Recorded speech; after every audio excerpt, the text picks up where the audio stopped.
रूस के राष्ट्रपति पुतिन यूक्रेन की तबाही का ऐलान कर चुके हैं।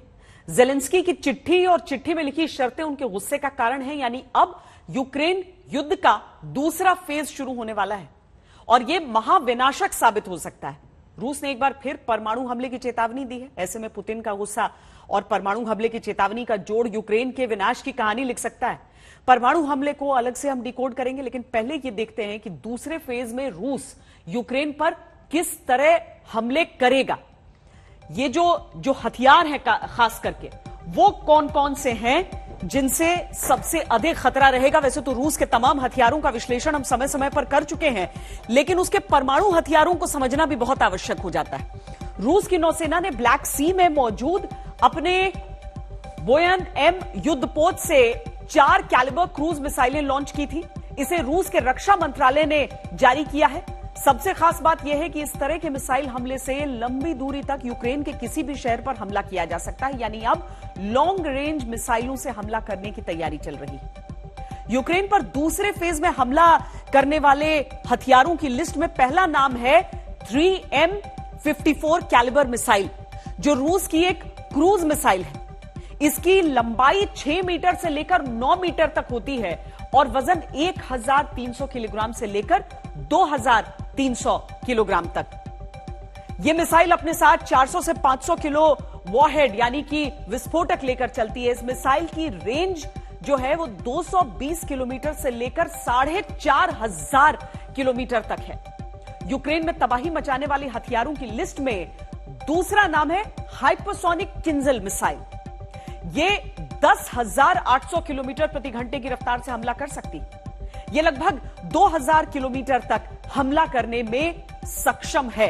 यह मिसाइल रूस के शक्तिशाली हथियारों की लिस्ट में एक नाम याकोंट मिसाइल का भी है। यह भी एक क्रूज मिसाइल है जो परमाणु हथियार ले जाने में सक्षम है। 3211 किलोमीटर प्रति घंटे की रफ्तार वाली यह मिसाइल 800 किलोमीटर की दूरी पर टारगेट को पूरी तरीके से तबाह कर देती है।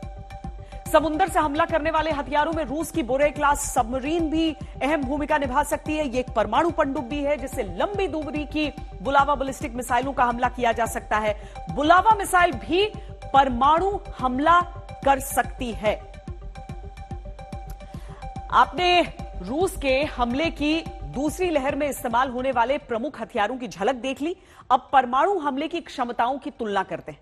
परमाणु हमले के 2 महत्वपूर्ण हिस्से होते हैं। पहला परमाणु हथियार और दूसरा परमाणु हथियार की टारगेट पर डिलीवरी करने वाला सिस्टम, वो प्रणाली।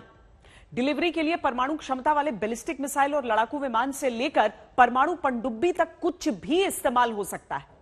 रूस ने यूक्रेन पर हमले की शुरुआत के समय अपने कुछ ऐसे हथियारों को उत्तरी अटलांटिक में समुद्र में तैनात किया था। परमाणु शक्ति से लैस देशों के पास जमीन से लॉन्च की जाने वाली इंटरकॉन्टिनेंटल बैलिस्टिक मिसाइल होती है, जो एक महाद्वीप से दूसरे महाद्वीप तक जाकर हमला कर सकती है। इस मामले में रूस अपनी टोपोल एम मिसाइलों पर निर्भर है। ये लंबी रेंज वाली मिसाइलें हैं और परमाणु बम को 11,000 किलोमीटर की दूरी तक डिलीवर कर सकती हैं। अमेरिका के पास मिनटमैन 3 मिसाइलें हैं जो 13,000 किलोमीटर तक परमाणु हमला कर सकती हैं। चीन के पास डोंगफेंग सीरीज की मिसाइलें हैं। ये लंबी दूरी तक परमाणु हमला कर सकती हैं। डोंगफेंग 31 मिसाइल 11,000 किलोमीटर तक परमाणु हमला कर सकती है। भारत के पास अग्नि 5 मिसाइल है जो 15,500 किलोमीटर तक परमाणु हमला कर सकती है। ये सारे मिसाइल सिस्टम सक्रिय हैं और इन्हें बहुत ही कम देरी के नोटिस पर तैयार किया जा सकता है। रूस ने दुनिया को जो परमाणु सिग्नल दिया है, उसके बाद प्रतिद्वंद्वी देश परमाणु हमले के अलर्ट पर हैं और उन्होंने अपनी तरफ से पूरी तैयारी कर रखी है। जमीन और समुद्र के अलावा भी वैसे हवा से परमाणु बम गिराने का ऑप्शन भी मौजूद है, जैसा कि अमेरिका ने 1945 में जापान के हिरोशिमा में किया था। हम आपको बता चुके हैं कि रूस अब तक यूक्रेन में हवा से किंजल मिसाइलों के जरिए हमले कर रहा है। ये गैर परमाणु हमले हैं, लेकिन ये मिसाइलें परमाणु हमले करने की भी क्षमता रखती हैं। इन मिसाइलों को MiG-31 और Tu-22 बॉम्बर्स की मदद से दागा जा सकता है। अमेरिका के पास दुनिया का पहला स्टेल्थ बॉम्बर B-2 स्पिरिट है, जो सलीके से मन चाहे टारगेट पर परमाणु बम गिरा सकता है। इसके साथ 8 इंजन वाले सुपर पावरफुल B-52 बॉम्बर्स की मदद से भी अमेरिका सटीक परमाणु हमले कर सकता है।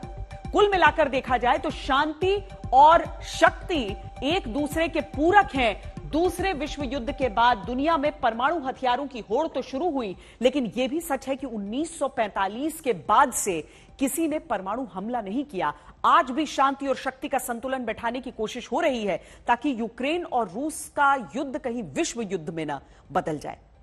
परमाणु हथियारों की संख्या का हिसाब लगाएं तो रूस के पास परमाणु हथियारों का सबसे बड़ा भंडार है, लेकिन परमाणु शक्ति का सही अंदाजा तब होगा जब हथियारों की संख्या को दो प्रतिद्वंद्वी टीमों में बांटकर इनकी तुलना की जाएगी।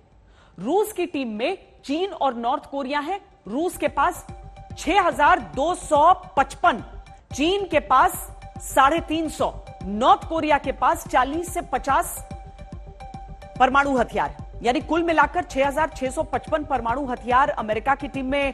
फ्रांस है, ब्रिटेन है, इजराइल है। अमेरिका के पास 5,550, फ्रांस के पास 290, ब्रिटेन के पास 225, इजराइल के पास 90 परमाणु हथियार हैं। कुल मिलाकर देखें तो 6,155 परमाणु हथियार अमेरिका के पास, अमेरिका की टीम में हो जाते हैं। अब भी रूस की टीम के मुकाबले 500 का फर्क है। भारत और पाकिस्तान को फिलहाल तटस्थ मान लेते हैं। पाकिस्तान के पास 165 है, भारत के पास 156 परमाणु हथियार है।